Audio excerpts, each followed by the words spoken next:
Et les amis, comme personne n'y croyait, Solana est monté à 42 $. Laissez-moi vous montrer pourquoi il y aura un potentiel retracement, dans quelle zone je compte racheter du Solana, mais pas pour un investissement, mais simplement pour du trading spot. Je vous explique tout dans cette vidéo et bien évidemment, il était prévisible que le Solana allait monter aussi haut. La zone de QH était totalement prévisible, la Smart Money est venue la liquider. Vous allez voir tout ça, on est parti.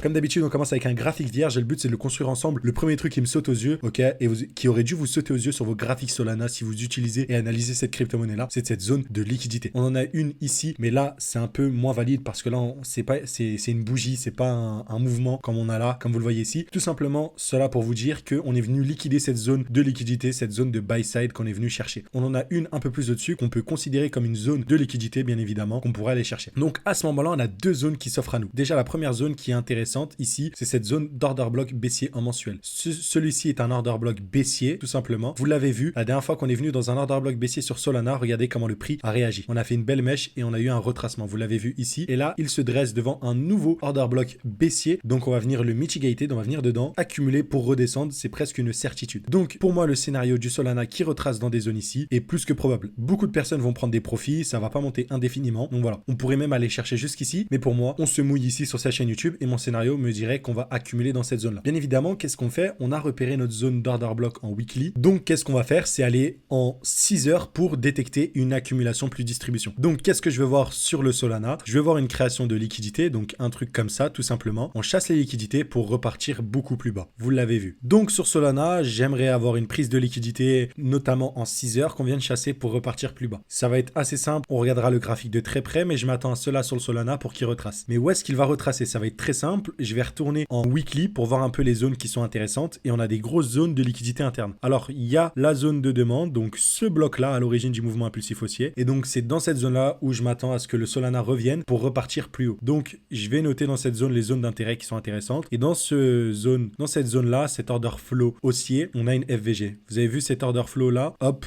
donc le bloc baissier à l'origine du mouvement impulsif haussier, et ben on a une FVG. De plus, si on note le mouvement sur Solana entier, on aurait un truc peut-être de la sorte. Ça coïncide notamment avec notre niveau de Fibonacci des 0,618, bref entre 0,5 et ça. Donc voilà, sur Solana, je m'attends à un potentiel retracement pour potentiellement aller chercher ce niveau de liquidité, ça serait intéressant. Mais en tout cas, la structure du prix me plaît beaucoup, on a cassé ce niveau-là qui était très important, en espérant qu'on ait une clôture weekly de la sorte, ça montrerait un momentum très fort acheteur sur le Solana et ça nous donnerait des opportunités de nous positionner à l'achat. Du coup, les targets, si on arrive à rentrer ici, ça serait des potentiels 48 $ et les prochaines, ce serait de combler toutes ces fair value gap. Attention à ce gap-là, ok, vraiment cette zone-là sur Solana va être décisive, je pense, entre ce bloc-là et même toutes ces FVG. Quand on va revenir dans ce bloc entre les 60 $ et les 143, attendez-vous à un fort retracement. J'avoue, c'est une très grosse zone, mais voilà, je sais que le prix va réagir de manière impulsive à la baisse. Il y aura beaucoup de gens qui vont sortir break-even du produit de la crypto-monnaie Solana, vous le verrez très simplement. Voilà, ce sera tout pour cette vidéo, j'espère qu'elle vous aura plu. Abonnez-vous, rejoignez le Telegram et je vous dis à plus.